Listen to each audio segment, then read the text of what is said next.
제7과입니다. 우리 주님의 대속제물이 되신 대속제물의 의미가 무엇입니까? 성경에는 그리스도께서 우리의 죄를 대속하셨다는 말이 여러 번 등장합니다. 대속이란 갚을 길이 없는 빚을 대신 갚아주고 자유하게 하는 것을 의미합니다. 형제의 갚을 길이 없는 빚을 대신 갚아준 사람이 있었습니까? 그런데 우리의 죄값은 돈으로 해결될 문제가 아닌 것입니다. 왜냐하면 죄값은 사망이기 때문입니다. 하나님께서는 우리의 죄값을 자기 아들로 하여금 감당하게 하셨는데 이것이 대속제물인 것입니다. 75번째, 욥은 무엇이라고 신앙을 고백하고 있습니까? 이런데도요, 여기에서도 제가 지금 고치고 싶은 것은 욥은 그 말할 수 없는 고난 중에 이런 거를 여기다 좀 더 집어넣어야죠. 예? 욥이 이런 신앙 고백을 한 거는 편안한 가운데 고백한 게 아니죠. 욥은 말로 다 할 수 없는 그 고난 중에 뭐라고 고백하고 신앙을 고백하고 있습니까? 내가 알기에는 나의 대속자가 살아계시니 마침내 그가 땅 위에 서실 것이라. 여러분, 고난 중에 환난 중에 내가 문제를 안았을 때도 나의 대속자가 계시다. 내 문제를, 내 빚을 내 대신 죽어주실 분이 계시다 이거야. 이게 여러분, 이게 이 고백이 얼마나 엄청난 고백입니까? 그렇잖아요. 욥은 이 고난 중에 나의 대속자가 살아계시다 이거야. 이거 하나만을 믿는다는 게. 그래서 하나님은 그 세 친구들에게 욥에게 가서 번제를 드리라. 그러면 내가 너의 우매한 대로 너에게 갚지 아니하리라 그러셨습니다. 왜 욥에게 가서 번제를 드리라고 그러나요? 세 친구도 하나님 믿는데 어떻게 보면 세 친구의 신앙이 더 좋은 것 같은데 그들은 율법적인 구원관을 가지고 있었어요. 근데 욥은 대속자가 계시다는 거. 그래서 생일날 잔치를 하고는 그 이튿날은 자식들 술대로 하나님 앞에 번제를 드렸어요. 왜냐하면 자식들이 잔치하는 동안에 하나님께 죄를 범했을까봐. 죄를 범했어도 번제를 드림으로 사함을 받을 수 있다고 하는 대속자가 살아계시다는 걸 욥은 믿었다. 그래서 욥에게 가서 번제를 드리라. 76번째입니다. 시편에서는 한 생명을 대속하기 위한 값이 어떠하다고 말씀합니까? 아무도 자기의 형제를 구원하지 못하며 그를 위한 속전을 하나님께 바치도 못할 것은 그들의 생명을 속량하는 값이 너무 엄청나서 영원히 마련하지 못할 것입니다. 우리를 구원하기 위해서는요, 한국 땅덩어리가 전부 내 이름으로 등기가 돼 있다 해도 그것은 안 된다. 천하에 누구도 나를 구원할 자가 없어요. 오직 나의 대속자가 살아계시니 그분이 땅 위에 서실 것이라. 나 같은 육신을 입고 이 땅에 오실 것이라. 그리고 내 죄를 위해서 십자가의 대속제물이 되실 것이다. 그래서 오직 예수 그리는 거죠. 오직 예수 그리스도 외에는 달리는 구원이 없다는 거죠. 아무도 못한다 이게요. 형제를 구원하지 못하며 그를 위한 속죄를 받지도 못할 것은 그들의 생명을 속량하는 값이 너무 엄청나서 영원히 마련하지 못할 것입니다. 주님은 내가 천하를 얻고라도 네 생명을 잃으면 무슨 소용이 있겠느냐. 근데 주님은 우리들의 생명을 값없이 거저 이렇게 구원해 주시고 대속을 통해서 값을 주고 사주셨잖아요. 그러니까 이게 얼마나 엄청난 사건이고 은혜인가. 77번째입니다. 하나님은 대속에 대해서 무엇이라 말씀하십니까? 너희의 생명을 대속하기 위하여 여호와께 드릴 때 부자라고 반세겔에서 더 내지 말고 가난한 자라고 덜 내지 말지며. 이런 경우는요, 하나님의 사랑이 하나님 같지가 않아요. 야, 부자는 좀 더 내고 가난한 자는 조금 내도록 해라, 그러셔야 될 것 같잖아요. 그런데 여기서는 생명을 대속하기 위하여, 여기에는 목사의 생명은 더 많은 값을 주고 사시고, 여러분의 생명은, 평신도의 생명은 주님의 값을 조금 주고 사시고, 그런 게 아니라는 게 동일하게 그걸 나타낸 거예요. 그래서 이는 그리스도께서 우리를 대속하신 값이 동일하다는 점, 즉 자기 아들을 아끼지 아니하시고 우리 모든 사람을 위하여 내주셨다는 점을 나타납니다. 여기 말이죠, 여기 우리 모든 사람, 이게 중요합니다. 목사만이 아니라, 장로만이 아니라 일반 평신도를 위해서도 주님은 대신 죽어주신 거예요. 똑같이요. 모든 사람을 위하여. 이렇게 성경은 참 깊고도 오묘한 겁니다. 구구절절히 해서 이제 예수 그리스도와 복음을 이렇게 증언하고 있는 거죠. 78번째입니다. 예수님은 성경을 받으시기 위해서가 아니라 무엇을 주러 오셨다고 친히 말씀하셨습니까? 인자가 온 것은 성경을 받으려 함이라 도리어 섬기라고 자기 목숨을 많은 사람의 대속물로 주려 함이니라. 자유주의 신학자들은요, 주님의 이루어 놓으신 복음을 바울이 유대교식으로 변질을 시켜놨다. 바울이 복음을 변질을 시켰다는 거예요. 그렇게 말합니다. 그런데 여기 보세요. 주님도 나는 대속죄물이 되기 위해서 왔다. 주님 자신이 말씀하잖아요. 바울이 변질시킨 게 아니잖아요. 그걸 오히려 깊이 깨달은 그리스도의 비밀을, 복음의 비밀을 깨달은 거죠. 대속물로 주려 함이라는 뜻은 죄값은 사망인 죽음을 우리 대신 받으시기 위해서 오셨다는 뜻입니다. 79번째 문제. 그러므로 예수님 어떤 자들을 부르러 오셨다고 말씀하십니까? 나는 의인을 부르러 온 것이 아니요 죄인을 부르러 왔노라 하시니라. 그러니까 주님은 죄인을 부르러 오셨어요. 그러니까 자신이 죄인이라는 걸 깨닫고 고백하는 자라야만 주님을 만날 수가 있다는 거죠.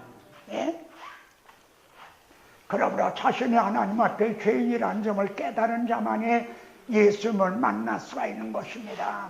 우리가 이렇게 목회를 하고요, 신앙생활을 해보면 어려운 거는 복음을 전하는 것보다 그 자신이 죄인, 하나님 앞에 죄인이라는 걸 깨닫게 하는 거, 이게 더 어려워요. 복음을 그 사람에게 전하는 것보다 당신이 하나님 앞에 죄인이라고 하는 거, 그걸 깨닫게 하는 거, 그게 더 어려워요. 병든 줄만 알면은 의원을 찾게 되는 거죠. 그게 죄인을 부르러 왔다, 이게 더 어려워요. 형제는 어떻게 해서 자신이 하나님 앞에 죄인이라는 것을 깨닫게 되었습니까? 이렇게 이걸 진행할 때는 여기에서 구체적으로 이런 데서 성도들에게 서로 나누어 보도록 이렇게 진행하는 게 좋을 겁니다. 8번째입니다. 율법을 다 지켰다고 자신하던 바울은 어떤 계명을 통해서 죄인임을 깨닫게 되었다고 고백합니까? 율법으로 말미암지 않고는 내가 죄를 알지도 못하였으니 그 율법이 탐내지 말라 하지 아니하였더라면 내가 탐심을 알지 못하였으리라. 10번째 계명인 탐내지 말라는 말씀을 통해 바울은 자신이 죄인이라는 걸 깨닫게 됐어요. 81번째, 바울은 생각이나 마음으로도 죄를 범하지 아니라고 몸부림을 쳤습니다.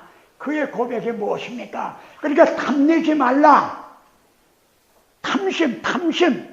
죄가 마음의 문제라는 걸 알게 된 거예요. 이런 데서도 여기다 조금 더 고치고 싶습니다. 예? 탐심을 알지 못하였으라. 그러니까 탐심을 통해서 죄가 하나님 앞에 성경에 말씀하는 죄는 마음의 문제다 이게요. 예? 그래서 그 후로 바울은 생각으로나 마음으로 죄를 안 지르고 몸부림을 쳤다 이거예요. 그런데 뭐라고 고백을 하죠? 내가 원하는 바 선을 행하지 아니하고 도리어 원하지 아니하는 바 악을 행하는도다. 이건 몸으로 죄를 짓는다는 게 아니에요. 마음으로 생각으로. 예? 그게 아무리 애를 써도 안 됐다는 거죠. 82번째, 그래서 하나님은 만물, 즉 개나 소보다도 사람의 무엇이 더욱 거짓되다고 말씀하십니까? 만물보다 거짓되고 심히 부패한 것은 사람의 마음이라. 누가 능히 이를 알려마는.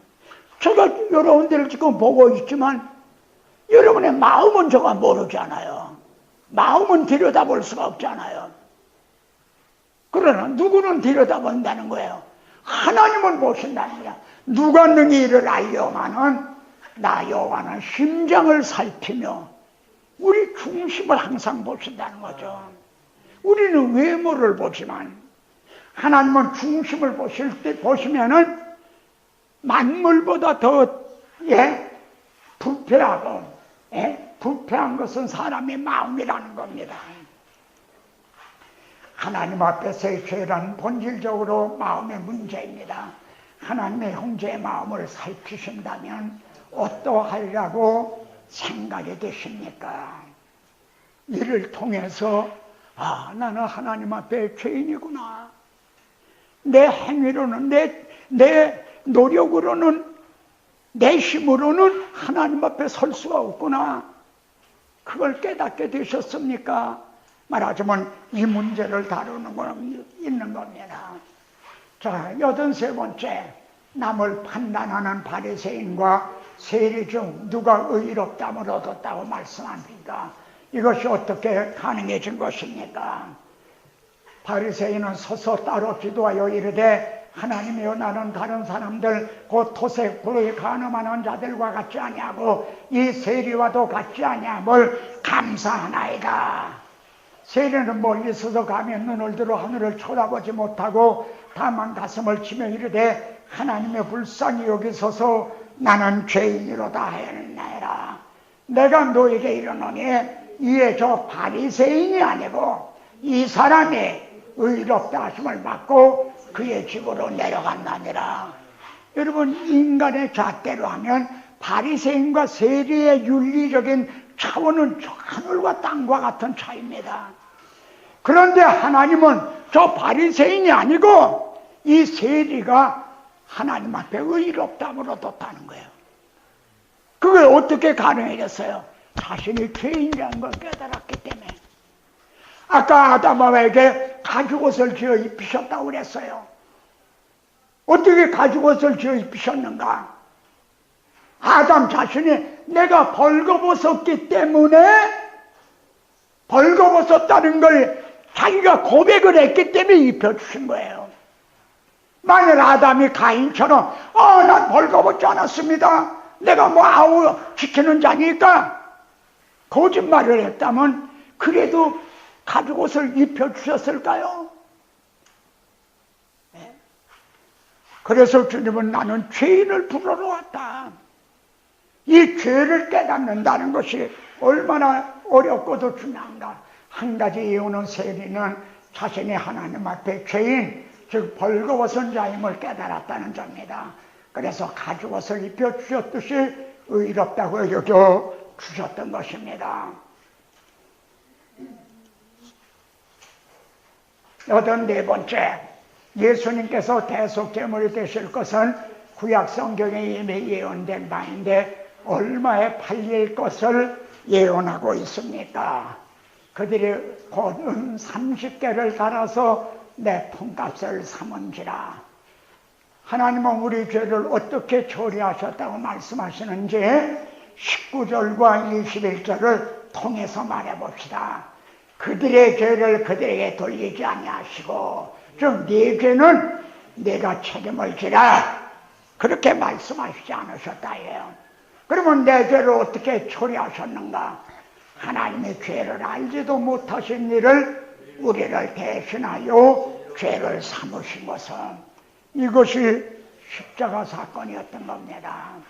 86번째, 이렇게 행해 주실 것이 구약 성경에는 어떻게 예언이 되어 있습니까? 우리는 다 양 같아서 그릇 행하여 각길 그 길로 갔거늘 여호와께서는 우리 모두의 죄악을 그에게 담당시키셨도다. 지금 이거는 205의 지도자용입니다. 지도자용. 그래서 이렇게 해답이 다 나와 있어요. 근데 지도자용에는 이런 해답이 없습니다. 그러니까 자신들이 읽고 이 성경 구절을 성도들이 여기다 적어 와야 되는 거예요. 적는 동안에 마음에도 기록이 되는 거죠. 여기다 적는 동안에. 그리고 암송하는데 비결은요, 쓰는 겁니다. 읽는 거 10번 읽는 것보다 한 번 쓰는 거가 더 이게 암송이 더 됩니다. 87번째, 대속죄물 되셔서 대신 죽어주신 사랑에 대해 예수님은 무엇이라고 말씀하십니까? 사람이 친구를 위하여 자기 목숨을 버리면 이보다 더 큰 사랑이 없나니. 그러니까 주님은 우리들에게 최대의 사랑을 베풀어 주신 거죠. 이보다 더 큰 사랑은 없다는 거예요. 88번째, 시편에는 예수님이 우리 죄를 위한 대속제물이 되시는 장면을 어떻게 묘사하고 있습니까? 많은 황소가 나를 에워싸며 바산의 심센 소들이 나를 둘러쌌으며 주님을 십자가에 못 박았고 거기에 제사장 서기관 그 모든 백성들 그 광경이 아주 선명하게 그렇게 나타납니다. 내게 그 입을 벌림이 부르짖는 사자 같으니이다. 나는 물같이 쏟아졌으며 내 모든 뼈는 어그러졌으며 내 마음은 천밀 같아서 내 속에서 녹았으며 내 힘이 말라 질그릇 조각 같고 내가 이 입천장에 붙었나이다. 주께서 또 나를 죽음의 진토 속에 두셨노이다. 개들이 나를 에워쌌으며 악한 무리가 나를 둘러 내 수족을 질렀나이다. 이게 주님이 십자가에 달리셨을 때에 아주 생생한 그런 묘사죠. 89번째입니다. 심지어 예수님을 십자가에 못 박은 군병들이 어떻게 할 것까지 예언하고 있습니까? 겉옷을 나누며 속옷을 제비 뽑나이다. 이사야 53장에서는 예수님이 우리 죄를 위한 대속제물 되실 것을 어떻게 예언하고 있습니까?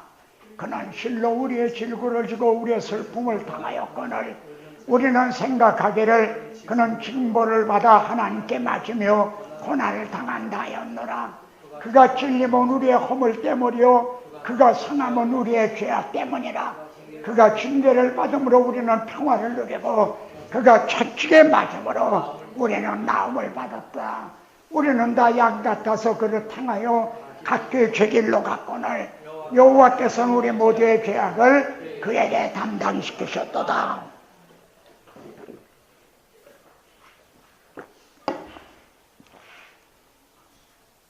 91번입니다. 이사야 53장은 성령께서 에디오피아 내시를 구원하실 때 사용하신 말씀입니다.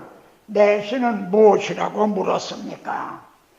그 내시가 빌립에게 말하되 청컨대 내가 묻노니 선지자가 말하는 이 사람이 누구를 가리킴이냐? 자기를 가리킴이냐? 타인을 가리킴이냐? 이렇게 말했어요. 이게 누구냐 이거야. 에? 이게 자기를 말하는 거냐? 아니면 다른 분을 가리킴이냐? 빌립이 전하는 복음을 들은 내시는 무엇이라고 말했습니까? 길 가다가 물 있는 곳에 이르러 그 내시가 말하되 보라 물이 있으니 내가 세례받음에 무슨 거리낌이 있느냐. 빌립이 전하는 복음을 통해서 누구를 가리킴이냐 한 누구? 그 예수 그리스도를 만났던 것입니다. 여러분 이것이 우리들이 그리스도의 증인들이 해야 될 일입니다. 설교자들은 성도들로 하여금 예수 그리스도를 만나게 해주는 그래서 이사야 53장 4절 5절 안에는 우리라는 말이 7번이나 나옵니다. 우리 대신 자기 이름을 넣어서 고백하는 마음으로 읽어보십시오. 이제 형제도 누구를 만나고 세례를 받고자 하는 감사와 감격이 있습니까? 그리하여 예수님을 만난 감격을 누구에게 전하고 싶습니까? 빌립이 전하는 복음을 통해서 누구를 가리킴이냐? 이 선지자 자신을 가리킴이냐? 다른 사람을 가리킴이냐? 하고 물었습니다. 누구를 가리킴이냐? 여러분 이 누구를 통해서 어느 말씀이 생각이 납니까? 로마서 7장에 보면은 사도 바울이 자신의 힘으로 이제 정말 죄를 범하지 않으려고 몸부림을 칩니다. 그러다가 결국 고백하는 게 오라 나는 괴로운 사람이로다. 이 사망의 몸에서 누가 나를 건져주랴. 누구를 찾고 있습니다.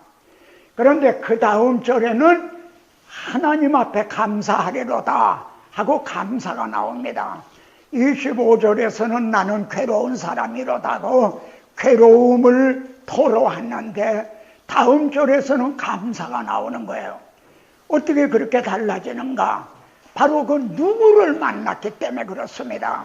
하나님께서 그 누구를 바로 우리의 구주를 자기 아들을 화목제물로 대속제물로 이제 보내주셨다는 그 누구를 만났기 때문에 여기서도 오늘 이 구스네시는 누구를 만난 겁니다.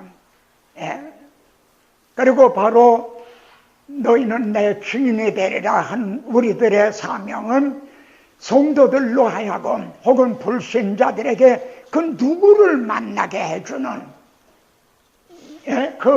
이제 그런 사명인데 오늘날에는 이것이 좀 주객이 전도되듯이 바뀌어졌다는 거죠. 이제 형제도 누구를 만나고 세례를 받고자 하는 감사와 감격이 있습니까? 그래야 예수님을 만난 감격을 누구에게 전하고 싶으십니까? 바울은 그리스도의 어떤 사람이 자신을 강권한다고 말씀합니까? 자, 그리스도의 사랑이 우리를 강권하시는도다. 그리스도의 사랑이 자기를 막 강제로 이끄신다는 거죠. 그러면 그리스도의 어떤 사랑인가? 우리가 생각한데 한번 생각해 보라 이거죠. 한 사람이 모든 사람을 대신하여 죽었은즉 모든 사람이 죽은 것이라. 하나님의 아들이 자신을 대신하여 죽어주신 그 사랑이 자신을 강권한다고 말합니다. 정말 우리 한번 생각해 봅시다. 정말 나는 진심으로 이걸 믿는가? 하나님의 아들이 내가 죽어야 될 그 죽음을 대신 죽어주셨다. 이 사랑이 자신을 강권한다고 말합니다. 로마서 5장 7절에서는 성경은 우리가 생각하건대 하고 생각해 보라고 말씀합니다. 무엇을 생각해 보라는 것입니까? 의인을 위하여 죽는 자가 쉽지 않고 손해를 위하여 용감히 죽는 자가 혹있거니와 나라와 민족을 위해서 죽는 사람도 혹 있는 거지. 그런데 의인과 손해를 위하여 죽는 자가 쉽지 않다고 말합니다. 그런데 하나님의 아들이 나 같은 죄인을 대신해서 죽어주셨다는 점을 생각해 보라고 호소합니다. 형제는 하나님께서 자기 아들을 통해서 이루어주신 복음을 하루에 몇 번이나 생각하는 편입니까? 생각한대. 생각해봐라. 그런데 이 복음을 하루에 몇 번이나 생각을 하느냐? 이것이 대속제물이 되신 그리스도입니다.